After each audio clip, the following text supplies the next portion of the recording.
마케팅 불변의 법칙 중에서 시장에서 리더가 되는 법칙과 리더와 경쟁 시 대응하는 방법에 대한 핵심 내용을 설명한 1에서 10법칙을 안 보셨으면 마케팅 불변의 법칙 1을 시청하시길 바랍니다.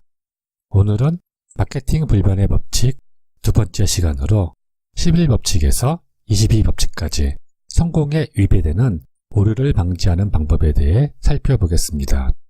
11법칙, 조망의 법칙.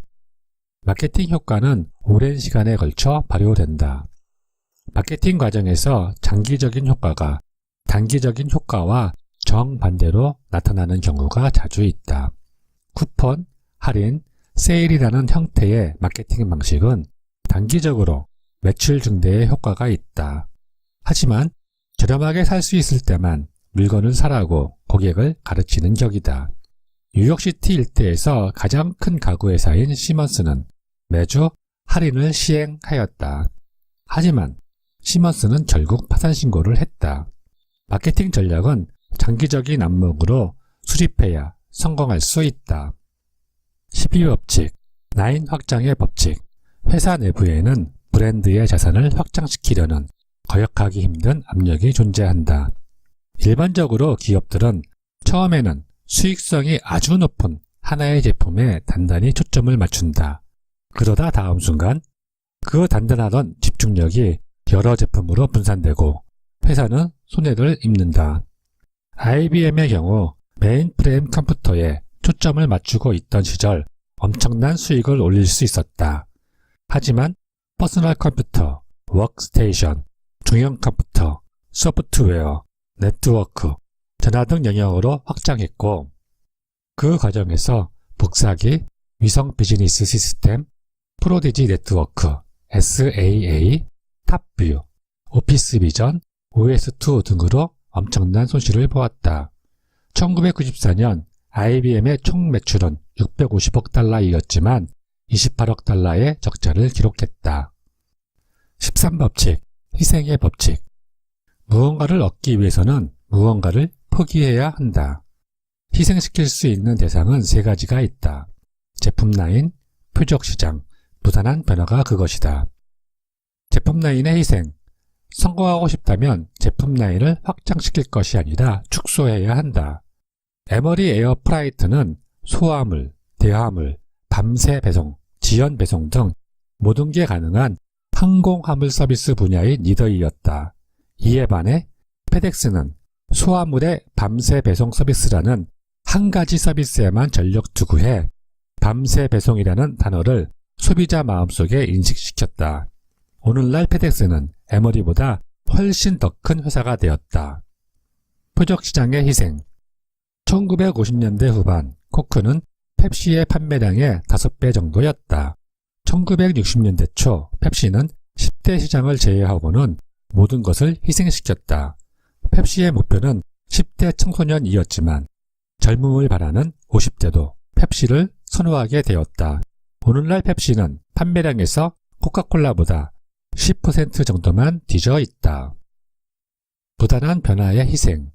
바꾸지 않은 것이 급변하는 세계에 대응하는 현명한 방법이 되기도 한다. 피플 익스프레스는 저렴한 가격으로 주요 도시를 운항하는 실속 있는 항공사였다. 그러나 성공을 거둔 후 보잉 747 같은 고급 비행기 구입, 유럽은 물론 시카고, 덴버 같은 번잡한 항로 운항, 프론티어 항공사 매입, 고가의 1등석 운영 등 실속 없는 개념을 사업에 추가했다. 결국 부도는 간신히 면했지만 텍사스 항공에 매각되었다. 14법칙, 속성의 법칙. 어떤 속성이든 반대되면서 효과적인 또 다른 속성이 존재하기 마련이다. 성공을 위해서는 리더에 맞설 수 있게 만들어주는 반대의 속성을 찾아보는 것이 현명하다. 이때 집중해야 할 단어는 반대이다. 비슷한은 전혀 소용이 없다. IBM은 큰, 막강함이라는 속성으로 컴퓨터 세상을 장악해왔다. 그리고 그와 비슷한 속성을 취하고자 노력했던 경쟁사인 RCA, GE, 유니백, 허니웰, NCR 등은 메인프레임 컴퓨터에서 성공을 하지 못했다. 하지만 DEC는 작은이라는 속성을 소유하고 미니 컴퓨터 시장에서 성공할 수 있었다. 15법칙, 정직의 법칙. 스스로 부정적인 면을 인정하면 소비자는 긍정적인 평가를 내려줄 것이다. 소비자에게 긍정적인 인식을 심어주고 싶으면 먼저 모두가 알고 있는 자신의 단점을 시인하는 것이다. 아비스는 2등밖에 안 되는 렌터카 회사입니다. 라고 자신의 단점을 밝힘으로써 매출과 이익이 늘어났다. 정직은 최선의 방책이다.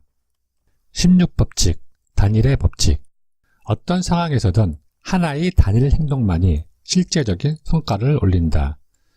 노르망디는 조류의 변화가 심하고 바위가 많은 해안이라 독일군으로서는 어떤 군대든 상륙 지점으로 삼으리라 생각하지 못했던 곳이다. 마케팅도 마찬가지다. 대개의 경우 경쟁자의 약점이 존재하는 곳은 오직 한 군데다. 바로 그것이 돌격대의 전력을 집중시켜야 할 목표 지점이다. 17법칙, 예측 불가의 법칙. 경쟁자의 계획을 예측하지 못하면 미래를 예측할 수 없다. 예측 불가능한 시장에 대처하는 한 가지 방법은 당신의 조직 내에 폭넓은 융통성을 발휘할 수 있는 체제를 확립해 두는 것이다. 어떤 변화가 당신이 속한 영역에 광풍을 몰고 왔을 때 기꺼이 그 변화를 맞을 준비가 되어 있음은 물론 그 즉시 변해야 장기적으로 살아남을 수 있다. 그 누구도 미래를 예측할 수 없다. 마케팅 계획 역시 미래를 예측해서는 안 된다. 18법칙, 성공의 법칙. 많은 경우 성공은 자만심을 낳고 자만심은 실패를 낳는다. 하나의 브랜드가 성공을 거두면 성공 이유를 무엇보다 이름에 있다고 생각한다. 그래서 그 즉시 그 이름을 사용할 다른 제품을 찾아 나선다. 그 브랜드가 성공한 이유는 이름 때문이 아니라 당신이 옳은 마케팅의 근본적인 법칙들과 조화를 이루고 있었기 때문이다. 당신이 소비자의 마음속에 최초로 입성하고 초점을 좁혀서 집중하고 강력한 속성을 선점했기 때문이다. 19법칙, 실패의 법칙. 실패는 예상되고 또 받아들여져야 한다. 월마트 창립자 샘 월트는 준비, 발사, 조정의 접근 방식을 경영에 접목하고 있다. 목표를 조준하기 전에 먼저 발사해서 빗나간 정도를 파악한 다음 다시 정확하게 조준하는 것이 기업 경영에 더 효과적일 수 있다는 의미이다. 매번 목표를 명중시킬 수는 없다. 그래서 월마트에서는 어떤 시도가 실패했다고 해서 직원들이 처벌받는 일이 없다. 20법칙, 과장의 법칙. 상황은 언론에 나타난 것과 정반대인 경우가 많다. 코카콜라의 뉴코크 출시 시 언론에서 자발적으로 10억 달러 이상의 가치가 있는 무료 홍보를 해주었으며 무료 시음 등 자체 홍보에 들인 엄청난 자금을 감안하면 뉴코크는 세상에서 가장 성공적인 제품이 되었어야 한다. 그러나 그렇지 못했다. 진정한 개혁은 벌건 대낮에 시끌벅적한 고족대를 동원하면서 혹은 6시 저녁 뉴스의 첫 머릿기사로 찾아오지 않는다. 진정한 개혁은 한밤중에 아무런 사전 예고 없이 살금살금 당신 곁으로 다가온다. 21법칙, 가속의 법칙. 성공적인 마케팅 프로그램은 유행이 아닌 트렌드를 기반으로 한다. 유행이 바다에 이르는 파도라면 트렌드는 조류다. 파도와 마찬가지로 유행은 눈에 잘 보이지만 상승과 하락의 속도가 매우 급하다. 조류와 마찬가지로 트렌드는 눈에는 잘 보이지 않지만 장기적으로 갖는 힘이 매우 크다. 마케팅에서 가장 훌륭하고 가장 많은 수익을 올릴 수 있는 방법은 장기적인 트렌드에 올라타는 것이다. 22법칙, 재원의 법칙. 충분한 자금 없이 아이디어는 실행에 옮겨질 수 없다. 세상에서 최고로 훌륭한 아이디어도 그것을 실행시킬 돈이 충분히 뒷받침되지 못하면 멀리 가지 못한다. 22법칙은 큰 규모의 사업에서 성공 법칙이다. 하지만 디지털, 인터넷의 발전으로 이끌어가는 1인 기업의 소규모 사업에서는 크게 적용받지 않는 것 같다.